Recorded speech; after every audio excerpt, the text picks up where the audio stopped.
Hey CFNE, it's Coach Heather here to talk to you guys about sleep again.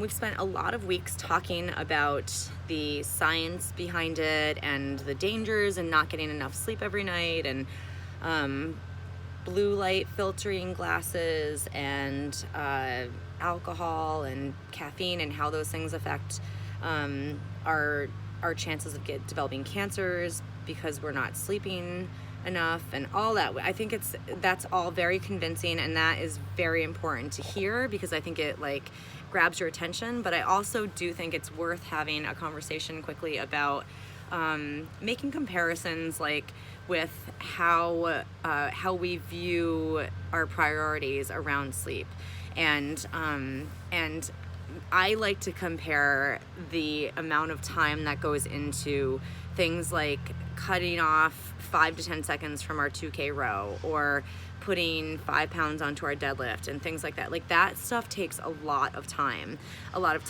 and hours a day to just get a little bit better at something.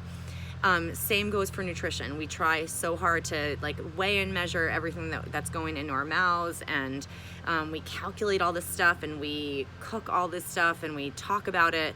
But how much time are we actually putting towards sleep? And sleep, we only have 5 pillars that we consider the things that sort of encompass what it means to be healthy, and so they're very selective. And sleep, I know I would argue that sleep is one of the most important, if not the most important one of them, but it's the one that for some reason we have a lot of trouble. I have a lot of trouble also trying to get 8 hours of sleep a night, or 7 or more even.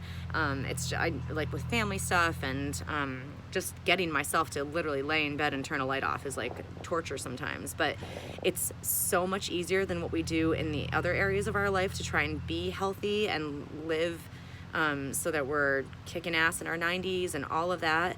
It's just something I think that it's worth reminding ourselves that I'm getting literally swarmed by bees out here, and I'm trying to keep a straight face.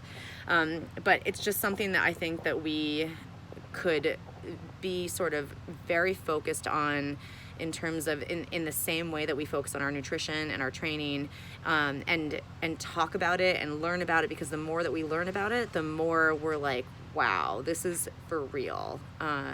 And I just think that it's a good time to step aside from all the sciencey stuff that we've been talking about with sleep, and just remind ourselves that it's not that hard. It's hard, but it's not as hard as getting stronger and getting faster. It's just a matter of us making it a priority and setting, I write on my chalkboard every day what time my bedtime is going to be that night, so that all evening and all afternoon I can make sure things get done that need to get done, so that it will allow me to then get into bed at the time that I'm supposed to.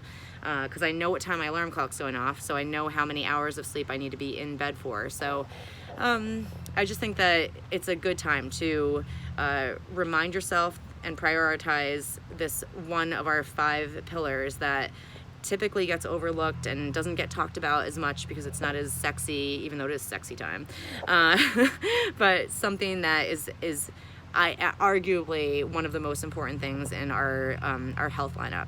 So with that in mind, start to try to prioritize it, set some goals, put it in your face, and get your family on board if that is something that you have trouble with, as I do, in terms of why I'm not getting to bed on time every night. All right, CFNE, go get it, go get some sleep.